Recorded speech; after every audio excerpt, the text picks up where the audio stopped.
You're listening to Hello Moxie with Nicole Donnelly. In each episode, we honor the unbreakable thread that connects the fierce women who came before us to modern-day pioneers carving their own paths.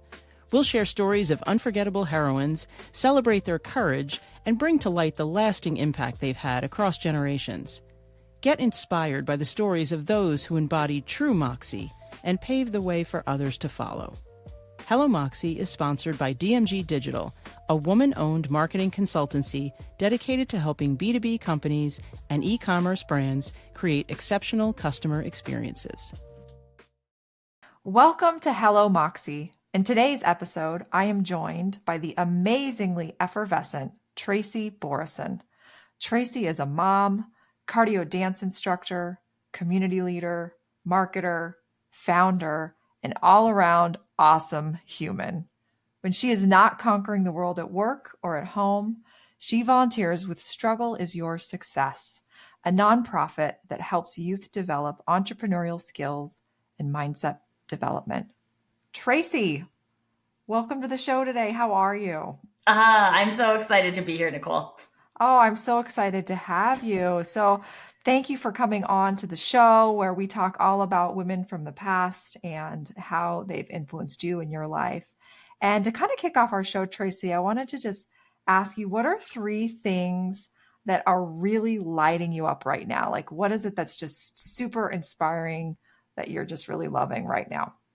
Oh, man, I feel like I'm always lit up by a variety of things. So authenticity is a thing that lights me up so much. And I get to see it. I mean, I would love to see it more, but I think when it's something that you're looking for, it is something that you can see in so many places.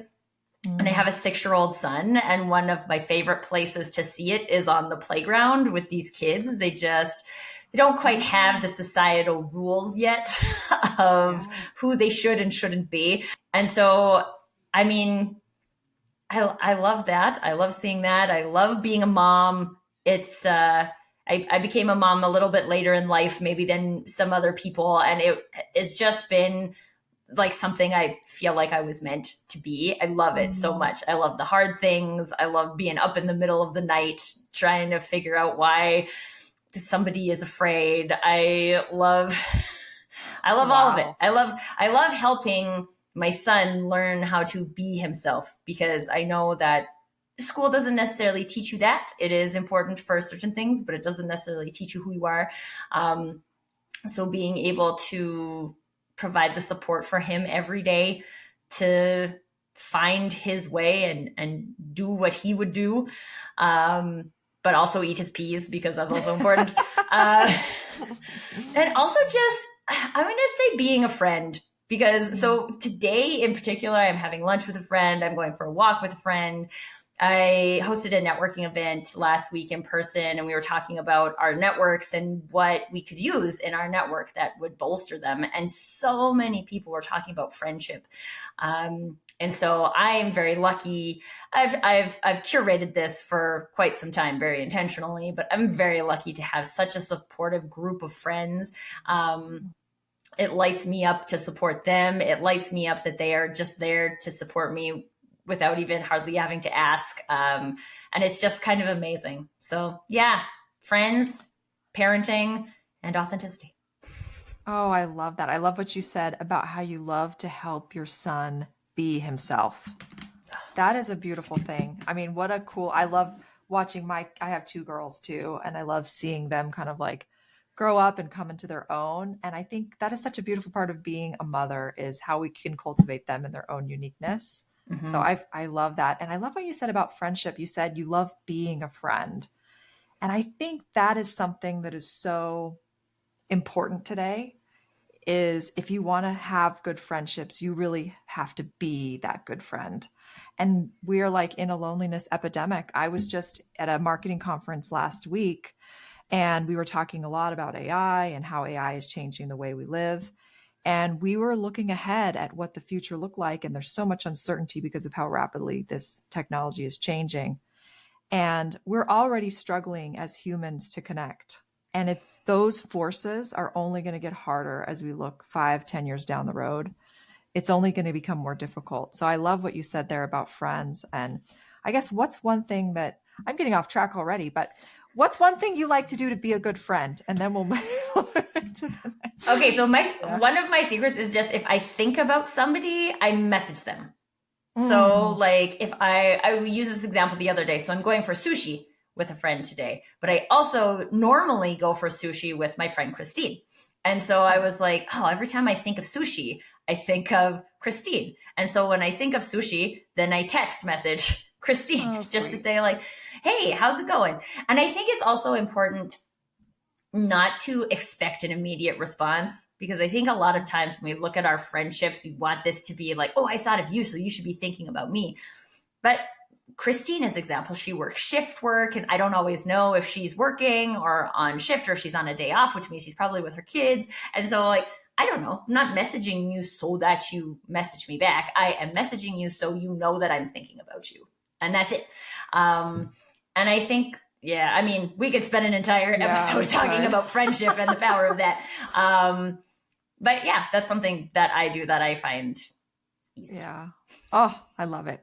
Well, on our podcast, we're talking all about Moxie and really talking about the women from the past that have inspired you, or a woman in the past who's inspired you to live with Moxie.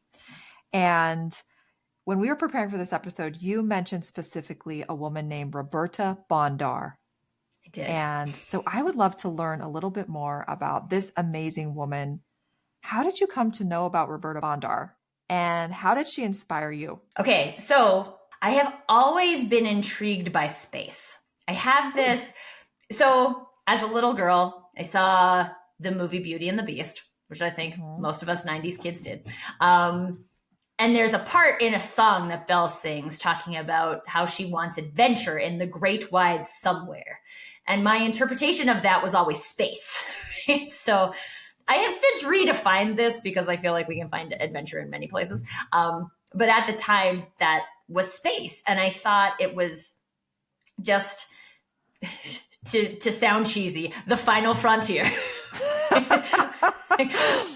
So like when I was in grade 8, I went to space camp, like NASA space camp in the United States. I'm Canadian, so that's kind of a big deal for us. And I just like, I got an opportunity to be like a mission specialist and wear a spacesuit and quote unquote fix the Canadarm. And I got to command the space station, which I maybe almost crashed out of orbit, but didn't. And I got the like, so NASA actually gives its astronauts an award called the Right Stuff Award. And it's like for performance in your astronaut training. And I won it. I won it for like the space camp I was at. And it's still one of my like most precious like things, right? I'm mostly not a like tangible thing person, but like I will keep this for my entire life. However, there actually haven't been a lot of female astronauts to date. I mean, to be honest, astronauts in general, to become an astronaut is very difficult. And there are very few percentage-wise of the population who end up becoming astronauts. Even smaller percentage of Canadians, because we don't have our own space program. So like you can't go to space through the Canadian Space Agency. You'd have to go with NASA or the Russian Space Agency or something else. And so Roberta Bondar was the first female Canadian astronaut. And one of the things I just always admired, I admire anybody who's the first, right? Because it's scary. It's funny that we're talking about this today because I had this conversation with my son in the car, which is totally random because he hasn't been to dance class in quite some time. He didn't register for dance this year, but he was in dance class last year. And today in the car, he was like, there's a lot of boys in my class at school, but I was the only boy in my dance class. And I was like, yeah, sometimes it's hard to be the only one. And that doesn't mean that you shouldn't necessarily do it if that's something that you want to do.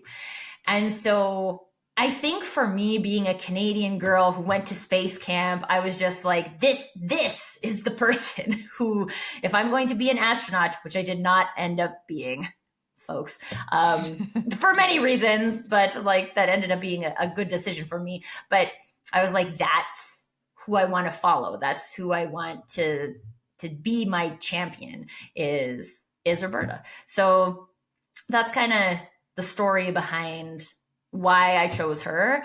And it was interesting because I actually looked at, like, when you invited me to the show, and I was like, oh, I'm like, who am I going to choose? I gotta right. like, how could you just choose one woman, right? Right. And I mean, like, I also like, honestly, the very first woman that came to my mind was my grandmother, because she is also a woman who I think has moxie. Yet if you look her up on Google, you will not find anything. Yeah. But yeah, I was just like, that's who I wanted to be when I was a kid. So I thought that was a good choice. Oh, that's amazing. Yeah, as I was preparing for this, I actually didn't know who Roberta Bondar is, which I think is, it just illustrates how many amazing, incredible women there are in this world that we just don't know about, right? It's true. So it was really fascinating to learn more about her. Not only was she she was actually the first neurologist to travel into space. So she's an astronaut and a neurologist. Like, I mean, how smart of a person do you need to be both of those things? Right? Like an astronaut, a neurologist, and a woman and a Canadian, like the odds were stacked, like to be able to do all of that and accomplish all of that. Like she's a true Renaissance woman. Mm-hmm. And as I was reading about her, now she's the only astronaut to use fine art photography to explore and reveal Earth's natural environment from the surface. Like, doesn't that sound cool? Amazing? And like, so these are the things too that I appreciate about her and other people like her, is this like capacity for unique thought, right? Like up until this point, nobody thought of this. And I would bet money if you asked her about it, she would be like, oh yeah, it seemed like such a like natural thing. It just popped into my brain one day. Like, that's the coolest part of this, is that when you're in, I mean, and again, Canadian Space Agency, I wouldn't say us naturally like in the spotlight as a lot of other people are like in the spotlight, but you're just, I don't know. I just get this feeling like she was just like doing her, right? Like being herself and being like, you know what? I'm gonna be this, and I'm gonna be this, and I'm gonna do this. And if other people think I'm crazy, too bad for them. Yeah, I love that. I would have loved to have seen her as a child. Mm. You know, what was she like as a child, and what was the environment that she was raised in? That would be fascinating to be like, you know, to be able to go back in time and be like, how did she fuel that curiosity? She had to have had just this incredible, insane amount of curiosity, right? To be able to master so many, you have to. Well, and I think there's also, it's interesting because I'm writing a book that a friend of mine wrote, a memoir, talking about his childhood and how he would ask all of these questions and was like innately curious, but he had so many people who were like stomping him down and being like, stop asking questions, stop asking questions. And I have to believe, like, one of the things I always celebrate about my dad is that every time we had a question, he was like, let's find out. And so now I do the same thing with my son. If he is like, how fast does the airplane fly? I'm like, I don't know. Let's find out. Let's not just wonder emptily. Let's not be like, stop asking questions. Let's ask questions and find answers. And sometimes we don't have an answer. Sometimes we have to explore things more. And this is one of the reasons I love conversation as well, is I feel like as soon as you get like multiple perspectives in a conversation, wow, never thought of that. Now that's making me think this, right? And I think this is how all great invention happens. But I have to believe that there was a nurturing environment to allow that creativity to continue to thrive, because I've also experienced so many people who, if they can recover it in their adulthood, then that's a celebration. But this is something I'm experimenting with my son. Like, what does that look like when that exists all along? Right? Like, right.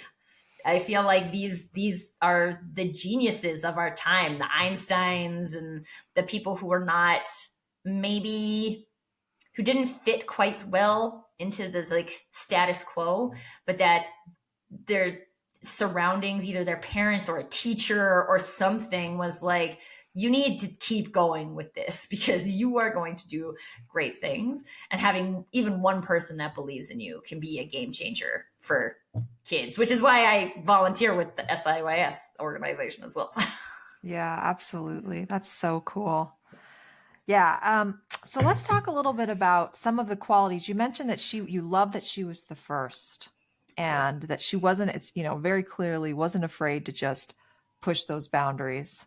How do you strive to honor that quality yourself? Like when you look, what are some things that you cultivate in your own life that you do that would honor that part of Roberta that you just loved so much about? So I often refer to it as the John McClane syndrome. So for those of you who have seen Die Hard, John McClane is the main character in Die Hard. And in almost every movie... Is it a Christmas movie or not? I want to know. What's your opinion? Not all of them are Christmas movies. The first one happens at a Christmas party, so you can argue it's a Christmas movie. I just love to sit back and listen to this argument, to be honest with you. I like the movie Die Hard, and I think it's hilarious that every year at Christmas we have this. I don't know, and I like it the same amount. Would I call it a Christmas movie? No, because there's no Santa. That's my requirement for it to be a Christmas movie, but it's not everybody's requirement. Yeah.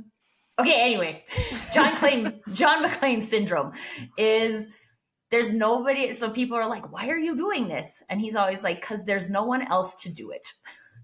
And I feel like that is how I live my life. And sometimes I'll be honest, this has gotten me overcommitted like a lot of times in my life where I just feel like something needs to be done and no one else is doing it. And I don't feel bothered. I don't feel inconvenienced by doing it. I do it and I enjoy doing it. I enjoy filling the gaps that I see. And so to me, that's honoring that being first because I don't see that. Definitely don't see the majority of people doing that. I have also tried very hard to build a network of people who I also think are doing that because sometimes it feels very hard to do that by yourself all the time. But yeah, I'm going to go for it. And if it doesn't work, it doesn't work. Learn something, move on, and bigger, stronger, better next time. So yeah, I want you to tell me an example of a time where you've filled in the gaps, where you've really leaned into that and you've seen something and you've just been like, I'm going to do this because no one's doing it. Tell me how did you identify that opportunity and what was that emotional journey like for you to really lean into that with Moxie and just go for it? So the one that's coming to mind most readily is my in-person networking events. Mm-hmm. So I'm sure most of us have been to virtual networking events or in-person networking events where you go and you pitch. This is actually, I think, what most of them are about, right? Mm-hmm. And my experience of that was always okay, so now I'm standing in this room, 40 people are pitching at the room. They're not even pitching at me because they don't know me, right? So they're just saying a bunch of generic things. I stopped going to the same event on a recurring basis because I'm just going to hear the same things from the same people. And that's boring. So the first part of this transition was I was at a networking event and we were going through this, everybody got a 40-second pitch thing. And I'm sitting there waiting for my turn and being like, I'm not going to pitch. I'm not going to. And everybody else is pitching and I'm not going to. I stood up from when my time came and I was like, okay, so I don't believe in pitches. So here's what I think you should know about me instead. And I talked about authenticity and I have my own definition of authenticity, which is doing or saying what you would do or say when you would do or say it. So I talked about that. And it's a networking organization where you're supposed to ask for referrals. So you're supposed to tell people who your ideal referral partners are. And people are always business owners that have been in business for 5 years. I'm not going to remember that because I don't care. Yeah. And so what I said is I want to connect with the curious. I want to connect with the people that you know who are always wondering things. And that's it. I don't care if they're realtors or janitors or CEOs or your neighbor kid. Right? I want to connect with all of them because the more the curious people are connected, the more we're allowed to be curious. And so the interesting thing about that scenario is I like sat down and I was shaking. My body was shaking so hard. I couldn't keep eating my lunch. Wow. Like I couldn't pick up my hamburger. I was shaking so hard. And I was like, this is so interesting because my brain was so convinced I'm going to like, everybody's just doing this because that's what everybody's told to do, but it doesn't work. I don't believe it works. So I'm going to go and I'm going to do it my way and see what happens. But my body was like terrified. Like it actually took a solid like 5 minutes for me to like breathe into homeostasis so I could calm down and finish eating my lunch. So one of the reasons I love that story is it's because when you're going out and filling those gaps, it's not necessarily because you're not afraid. It's because you've decided it's worth being afraid to do. And so coming out of that, I was like, I don't accept that people think that this is the only way that networking exists, right? Like I choose not to believe that. So I'm going to create a space where it's not that, where we don't pitch, where we just have conversations with people. And you know what? You might even leave this room not knowing what that person does. Yep, you might. But you know what you are going to know? You're going to know that you like that person. And it's worth having another conversation with them to learn about what they do for business. Because if I'm going to make a recommendation or a referral to anybody, I want to know that that person is trustworthy. I don't want to just want to know that you're an accountant and you're looking for the HR managers to connect. Why would I connect you to the HR managers I know? As far as I'm concerned, you're just another accountant, right? What can you show me? What can you tell me? What can you share? What can we share in terms of an experience that makes me remember you and therefore makes me think of you when people are talking and they're like, oh, I had this happen to me the other day. A lady I was talking to was sharing with me how she has a mental health community that she runs. And so she was doing some research on like late diagnosed women with autism. And I was like, oh, I have a client who is a late diagnosed woman with autism, right? Like I will connect you to, and you guys can talk. She didn't have to ask for an introduction. She just had to share enough about herself for me to match her with someone in my brain. And this is not what we do when we go out and pitch and just ask for things when I haven't given you anything. It kind of ties into my belief about friendship, right? Like this is a two-way relationship. I do the things that feel easy for me. That doesn't mean that those things feel easy for you. You might do other things that feel easy for you, and that's fine. And if we can be ourselves enough and find compatibility, then you want to. I've referred my friend Carol Jean Whittington. That's right, Carol Jean Whittington. I'm referring her on the show as well. She's like one of my favorite people on the face of the planet. And if anybody is like, I want to meet people who have like good energy, who are doing good stuff in the world, she should probably come on the show. We can talk about this after. But like, I always say, have you met Carol Jean? And this is because she's helped me in like so many ways that are not at all business related, right? They're like energy related, being inspired. When I was having like some like physical dysmorphia issues, and I was like, I need someone to talk to about this. And she was like, I'll talk to you about this, right? Like this is people connecting with people. It's not about a referrer connecting to a business, right? It's people connecting to people. And so it's been really amazing. I think we've done like 8 events now. Nice.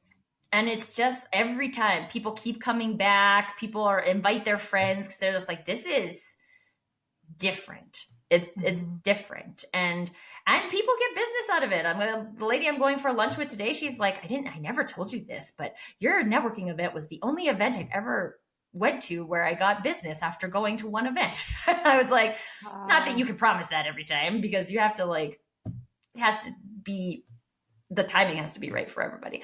But like when you come and you show up as yourself, this is the thing, like that other person who hired her for his organization, he wasn't even looking for a service provider in that arena. He was just like, wow, I really like you. And I like what you do. I really would like for you to come in and teach that to our organization. Boom. Stuff becomes easy. Man, so what I love about that is so many things. I mean, you stood up and were in alignment with your belief system, which loud and clear, like the very first thing we talked about is authenticity is something that lights you up. So you knew what your value system was and what your belief system was, and you were afraid to do it. You felt like this terrible fear, but you did it anyway. And you stood up and spoke up to what is in alignment with your value system. And afterwards, it didn't feel comfortable. But then now look at the impact you've had. You are doing these regular events with 30 people who are coming. You're having a massive impact on those 30 people who are then having a massive impact on the people in their community. And people are now saying how much they look forward to it and they're getting business out of it. Like, imagine if you had not stood up in that networking meeting. And it's just, I think for me, I know one of the top regrets of the dying is like the things they didn't do. I don't actually has my life been perfect? Absolutely not. Right. Like I've been divorced and there's a whole, I got things, right? Skeletons in the closet. The thing for me is that I don't believe I've ever made the wrong decision. I made the right decision with the information that I had at the time. And if circumstances changed and that was no longer the right decision, then I changed my mind. And it's funny, my son and I were talking about this in the car too. Right? Nothing is permanent. You want to take dance class for 1 year and then you don't want to take dance class for the next year and then you want to go back and take dance class again. That's fine, right? You can change your mind and you can get married and change your mind. And there's like so many things in life where I think we're so concerned about things being permanent that we miss out on the opportunity to like make the decision, take ownership of like, I made that decision. My first marriage, I got married. It was a bad decision, right? 3 years later, I got divorced. That was a great decision, right? Now I'm remarried and I have no intention of getting divorced, but that's because I learned a lot of things in that first relationship that I wasn't going to trade, that I wasn't going to sacrifice myself. I wasn't going to just do things that someone else wanted. I am important too, and I am going to own my space. And then so when I met my husband now, I was like that. I'm not going to change myself for you. This is who I am. You like it? You don't like it. Right? If you don't like it, that's fine. I'll go find the people who like it. And quite honestly, I've been practicing that since high school because I had an issue with a classmate where she and I did not get along whatsoever. Although we get along quite well now. But now that's a story. Yeah. And I don't know how much time we have today, but it was like, the thing is that I have never found any value in like making assumptions about people. Every time I've made an assumption, it is drastically wrong. So there's no point in making an assumption. So I assume now I assume positive intent 100% of the time. You mean well. Does that mean that you don't necessarily say something that like triggers me? But then that's a me thing, right? This is a me thing. I have to figure out what am I experiencing of that. The likelihood that you triggered me intentionally is almost non-existent, especially if it's just in like a passing type of thing. Yeah. Right? And it was really interesting. Yeah. Because like we couldn't get along in high school. And I think it's because we just thought we were too different. Right? We weren't like looking for similarities. We were like, you are that, and I am this, and that's oil and water. And therefore we cannot be friends. And now, and now we have some more things in common, right? Like, so we're both moms and there's like different things that we can talk about. But it's funny because now when I think about like my high school friends, I'm like, wow, I actually like you more than most of the people I was friends with in high school. But we were like so friends off in high school, but in the same group. You know when that happens where you're in like the friends group, but then like you're not necessarily friends person. With everybody. Yeah. Wow. Anyway, but I love what you said there about finding the similarities. Yeah. I think it is natural sometimes for us to want to find the differences and be like, oh, well, I'm not like so-and-so, so we can't get along. But if you actually look for the similarities, that's when you can start to build those relationships. Yeah. That's well, and amazing. I think this kind of brings me back to like my experience of Roberta as well, is just that when you look for limitations, you can find limitations. But when you look for possibilities, you can find possibilities. And when she was going through all of her training, and there's no way she wasn't looking for possibilities, right? I haven't had it'd be cool to like actually have a conversation with her, but it's so like I'm making a few assumptions here, but there's when you achieve those types of things in your life, it's because you're looking for the opportunity to make it happen. You're not looking for the limitations of why it's not possible. I actually heard this really great. So I did some personal development training called the Landmark Program. And a concept that they introduced is this concept of being unreasonable. And so my very logical brain said, no, I'm not unreasonable, right? Like I'm very logical. I'm reasonable all the time. And that's one definition of unreasonable. Their definition of unreasonable was that there's always a reason not to. Ooh. So being unreasonable is about not succumbing to the reason not to and doing it anyway. And so then I think there's also like a play there, like if you're doing it anyway, but it's because you're being like manipulated or like controlled by someone else, then that's not necessarily helpful.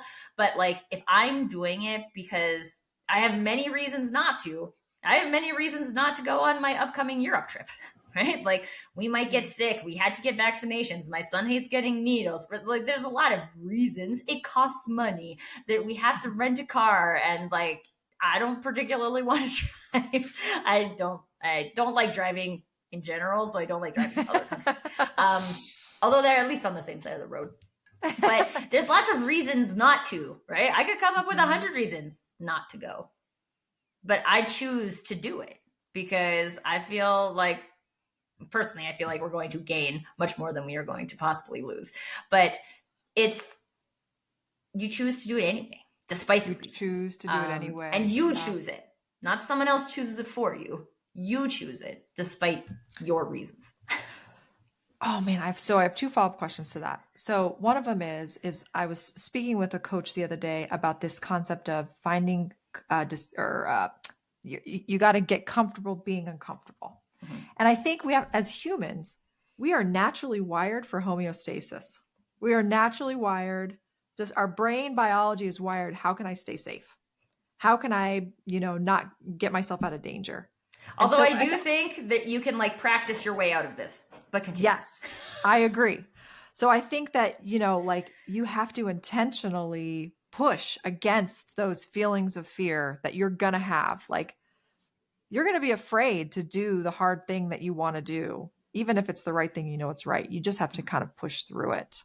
And I think that's what you're kind of talking about a little bit. Ever since university, so when I was in university, I took Toastmasters, which is a public speaking club. And a lot of people are terrified of public speaking. And what I would always say to the new recruits is that there's no comfort in the growth zone and there's no growth in the comfort zone. Yeah. And so you choose, right? Like it's not a right or wrong decision, but you choose, you want to be in the comfort zone or you want to be in the growth zone. Because if you're in the growth zone, comfort doesn't exist there. But you have to choose it again, right? Like if you choose growth, then you're choosing discomfort, but then there's an ownership in that decision. Now, as a side note to that, I also believe that there's two different versions of discomfort. I believe there's discomfort that comes from things people tell you you should do that you don't think you should do. Yes. And then there's discomfort in reaching your own potential. And so one of the biggest skills in life is to be able to differentiate between the two, right? So for me, standing up at that networking event, that was me deciding to reach my own potential. And it doesn't make it less scary because it's me reaching my potential. It's the same amount of scary. But I know this is for me. I'm doing it for me, for my reasons, because I believe in these things. A lot of times, so I'm also an entrepreneur, and a lot of times in the business building process, people will tell you what you should do. And one of the things that I work with my clients on is like, okay, does that fit you though? So if you try it on, and that's fine, try it once, try it on, see if it fits. If it fits, great, sure, run with it. But if it doesn't fit, it is always going to feel uncomfortable. And then so we kind of screw this up in our mindset, thinking that because we're in growth mode, we're supposed to feel uncomfortable. But there's a discomfort then in like you're going the wrong direction. You're trying to be someone else instead of like coming back to who you are. So the feeling of being in discomfort in those two different zones is very different. And it's something that as kids, we are not taught to pay attention to. So if this is the first time you're hearing that today, you probably don't have a skill of doing that. It takes practice. And it takes messing up and trying things that you're like, oh man, I did that just because so-and-so was meant to do it. And I challenge people on this all the time. I'm like, are you doing that because your coach told you to, or because you believe in it? I think that is such, like, that was actually going to be my follow-up question to you is, how do you advise people or coach them to know the difference, to discern between this is something that is uncomfortable because you're feeling pressure from other forces, and the reality that we face now is there are so many voices telling us stuff. So many. And it's only Fun fact, I did this search on Google the other day about like how to create an email funnel that works, which I'm in marketing. So it's a pretty common question. 21.9 million hits. You can't even use that information. It's way too much information. And how are you supposed to sift through what's helpful and what's not helpful? And a lot of free information isn't innately helpful. It's very generic, and because people want you to pay for the important information. And I'm just like, content creation is out of control and not in a helpful way. It's made it more important to I think it's made it more important to have conversations and connections with people, because then you can try it on. This is my favorite thing. So I always feel like my clients have achieved this goal when I suggest something to them and they say no. Ooh, yes. Because one, you've built enough confidence in yourself to say no to somebody that you trust. That is a game changer in terms of your personal life, in terms of your business, in terms of owning your personal brand. But two, it's not like I'm here giving what I think are bad recommendations, right? Like, I'm giving you ideas that I think could potentially work. And when someone comes back to me and is like, no, because, and like, here's what I'm feeling about this, and that's why. And I'm just like, yes, you said no to me. You get a gold star.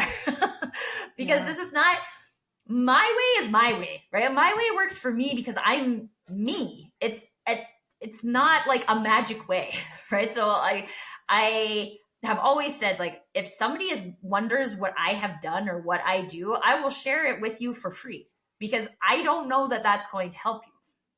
What I actually help people do is try on lots of those things, because probably you might learn there's something about what I do that you like, but you don't really like the way I do it this way. And like, that's great, right? But you're not supposed to do it that way. You're supposed to do it your way. Yeah, you want to be your own person, right? Right. We just have to figure out your their way. own personal brand. They all, exactly. Right. Well, and it's just, even when I'm looking, because I work with companies as well. And it's a little more complex. It's quite a bit more complex, because you have multiple people and they have their own personal brands and they have their own relationship with each other and they have their own relationship with the company and how bossy is the CEO and like there's a lot more complexity. But at the end of the day, this is still just about how do we enable our people to be people? How do we enable our people to be people? How do we tap into who they are and what they like and what they feel passion doing? And how do we create space for them in a corporate work environment to do those things? You got one person over there who loves writing blogs. Let them write the blogs, man. You got one person over here who loves doing social media. It doesn't have to be the same person writing the blog and the social media, just because that makes sense, quote unquote, in terms of how you structure a job. Okay? And I have many things that I believe are broken in how we hire for marketing. And I believe the future is fractional, and that we should get people to do the things that they like to do, because then their passion for doing that thing comes across in our brand experience to the audience. And if you don't care about passion coming across through your brand experience, then I probably don't want to be your friend. But like, there's a lot of people who are in different parts of their marketing funnel where that's not the most important thing, and that's fine. But you have people creating marketing. You have people consuming marketing. And for the last 20 years at least, we've been creating a wider and wider gap between those two people. And it doesn't make sense. It doesn't increase sales cycle. It doesn't make people feel like they are doing something that's worthwhile. It doesn't accomplish anything. And so this is one of the, it's actually fun. I'm just going to like going again to like the determination and being groundbreaking, right? Like I'm not afraid. I'm not afraid to be the voice of this. And the reason is that what I know is that there are other people who agree. And there are other people who haven't quite found their bravery enough to be the one to say it first.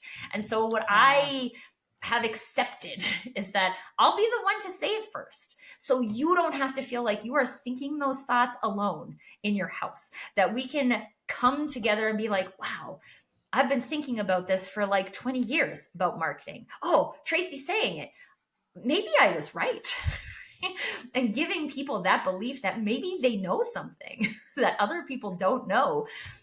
And the only way to do that is if you believe in the value of your thoughts and the value of your own experience. And your own experience is different than everybody else's experience and therefore makes you unique. And therefore, if you speak, this is the thing that always confuses me from a marketing perspective. If you speak your truth, it automatically stands out from the rest of the crowd because no one is thinking your thoughts and saying it in your words. Nobody. And if you want me to edit out your words to replace them with my words, that's a terrible idea. Because now you are only ever going to be a second-rate Tracy Borreson. And I don't want you to be a second-rate Tracy Borreson. I own Tracy Borreson. Sorry, folks. Like I think there's 2 other Tracy Borresons in the world, but I'm going to own it. Sorry, friends. You are you. And that is truer than true, to quote Dr. Seuss. Oh, I love that. You are you, and that is true. You gave me the goosebumps there because you're absolutely, what you said is just so true. People know and feel it when you're saying something that is authentic to you.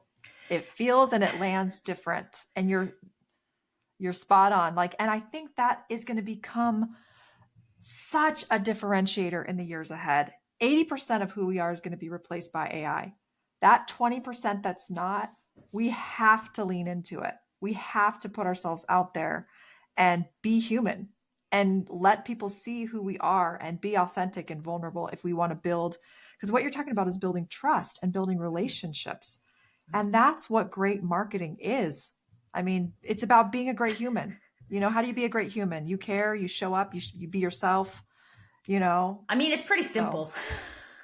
Any of the books that have been written on marketing since like the 1920s are still accurate because they all talk about the foundation of marketing, which are all of the things that you just said, Nicole. This is not different. Like, sure, we have different channels. We have TikTok and we have Facebook. And when I went to school, we didn't even have any of these things, which feels crazy. Like we were still learning about newspaper. I know. I didn't get a cell phone until after college, Tracy. And that just feels like, you know. I know. I tell my son, so we're going on this European trip and he has show and share today. So I was like, how about you bring a map and we'll like map out where we're going to go and you can show it to your class. Luckily, I randomly had like a European rail map just in my stuff. So, but he was like, I told him this is the type of map we used to use. We didn't used to have maps on our phones. And he's 6. So he was like, what? I'm like, I know, right? There's a lot more skill that goes into navigating with a map than in being able to use Google to tell you where to go. Oh, right. It makes you wonder about how our spatial reasoning is going to change over time, right? Like all of that. Anyway, keep going. Anyway, no, I mean, like now I feel like we've gone off on a tangent, but I also want to remind people that this concept of being you, just be yourself. I mean, you'll hear that in a lot of places. The frustrating thing about that is that it's actually not that easy because we haven't practiced being ourselves for years. So that's why I always refer to authenticity as a skill. It's not an innate character trait that some people have and some people don't. It's a skill that some people practice and some people don't. And so if you're sitting there today thinking like, yeah, I want to be more authentic. And also your version of authentic doesn't sound exactly the same version as my authentic. So just to frame that's the copying thing again. You have to practice it. And quite honest, so I'm a big fan of measuring what matters, classic marketer, right? And so I measure my personal KPI of authenticity. And so I measure my days based on what percentage of my day do I feel like I was being my authentic self.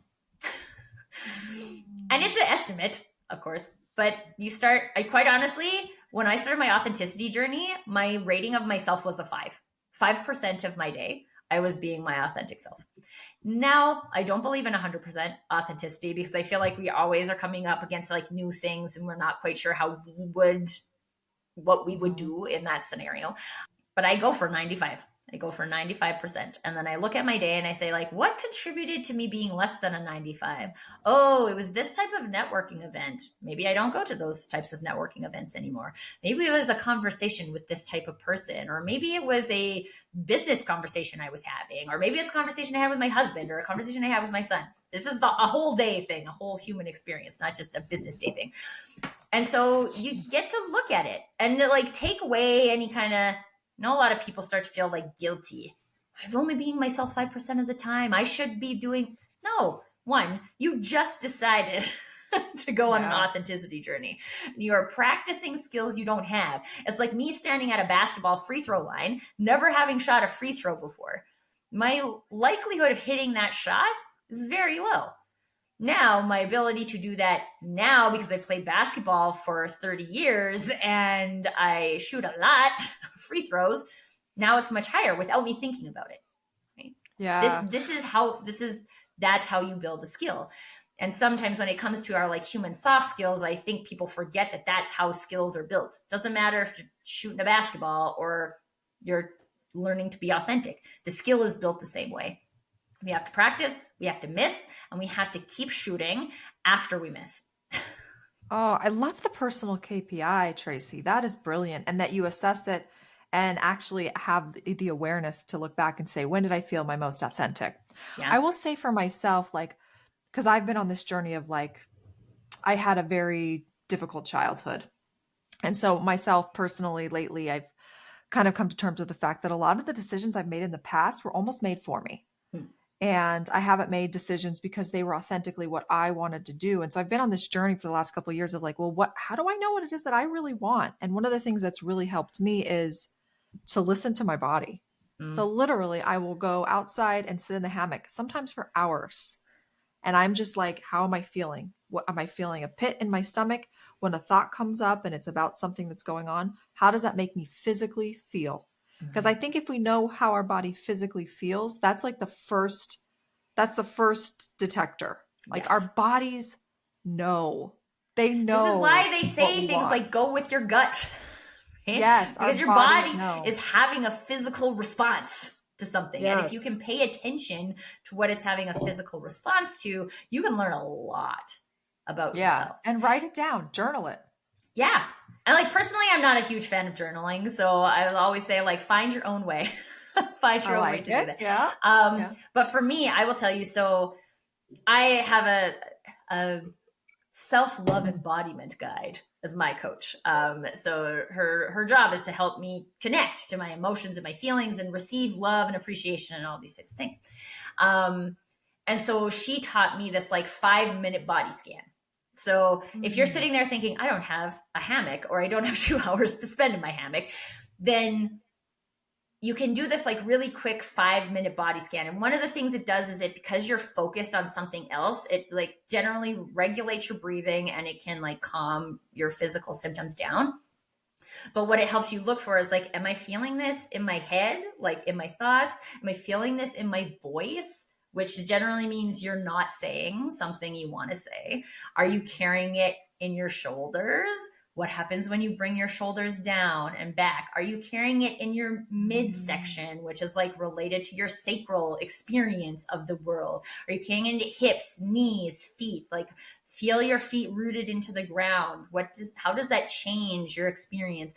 And it takes 5 minutes. It takes 5 minutes, and you can do it in between meetings, or you can do it like while you're sitting in your car waiting to pick your kids up from school. There's like lots of time, lots of opportunities that you can create. I like to do it before I go to sleep to see if I'm like carrying any stress in my body, which would keep me awake.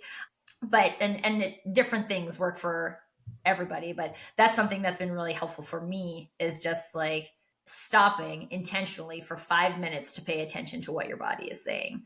And you learn your cues.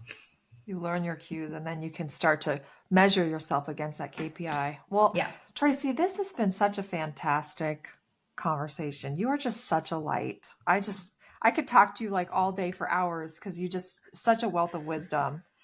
I have one final question for you as we close out our show today, and that is, what is one thing that you would really like to pass on to the women of the future? Like if you were to have a conversation with someone 20, 30 years from now, what would you want them to know? What do you think would be very important for them?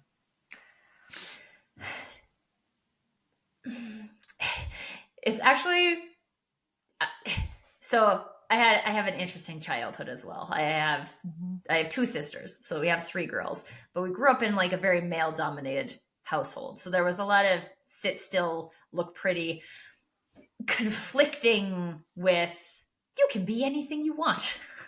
And so it's interesting when I think about like, what would I say to a young girl in that scenario? And I think I would just say, So right now, what you know might be being silenced by other people. That doesn't mean you don't know. Sorry, I'm getting emotional. But and we were just talking about the body and these body cues we have our entire lives. If there was one thing that I wish I had that would like resonate on loop in my head, in all of those times where I was told I didn't know what I was talking about, someone else knows better. If I had somebody who was saying back to me on my other shoulder, just being like, I think that would have been very helpful. So that's what I'm going to choose for today. Oh, gosh. You got me. I know on the podcast, you can't see that now we're like both wiping our eyes behind our glasses. That is so powerful. So incredibly powerful. Because I think for myself and many women, that is a message that we've heard repeatedly, is that we don't know and we need other people to tell us. Mm-hmm. But the reason why it hit me so hard is because it is so absolutely true what you just said, is that you, as a woman, you just need to listen to your own voice and you will find the way, and you're going to make your own path and be able to live your authentic self just like you have, Tracy. And it's so cool. And people might not understand your path along the way. Yes. That's fine. It's not theirs. It's yours. Exactly. Oh man, this has been fantastic. Well, thank you so much for joining me today, Tracy. I love it. You're such a gem. It's my pleasure, Nicole. Yeah. Thank you so much for having me. In today's episode, we learned about Roberta Bondar. Roberta was the first Canadian woman and neurologist in space, and embarked on an extraordinary journey as an astronaut with the Canadian Space Agency. During her 8-day mission aboard the Space Shuttle Discovery in 1992, she conducted groundbreaking experiments on the effects of microgravity on the human nervous system. Her pioneering spirit and accomplishments have inspired generations, earning her numerous accolades, including the Order of Canada. But beyond her space exploration, Bondar is also a renowned nature photographer, capturing the beauty of our planet through her lens and advocating for environmental conservation. One of my favorite quotes from Roberta is this: "Life's a journey. Basically, we're just hanging out and seeing what we can do with what we have. I can't imagine not exploring oneself. It is as important and as it is as important as exploring outside ourselves. I love Roberta's commitment to self-discovery. And it was so cool to hear Tracy's own journey of self-discovery today as well. Her powerful statement, "You know," was a profound reminder that the answers we seek are within us if we choose to listen and trust the voice within. So my question for you today is, what do you know at your core? And what are you doing to honor and trust that wisdom? That's a wrap for today's episode of Hello Moxie. I hope you felt that unbreakable thread connecting you to the women of the past, to the trailblazing pioneers of today. Their stories of audacity, resilience, and courage are a powerful reminder of what's possible for you when you choose to live with Moxie.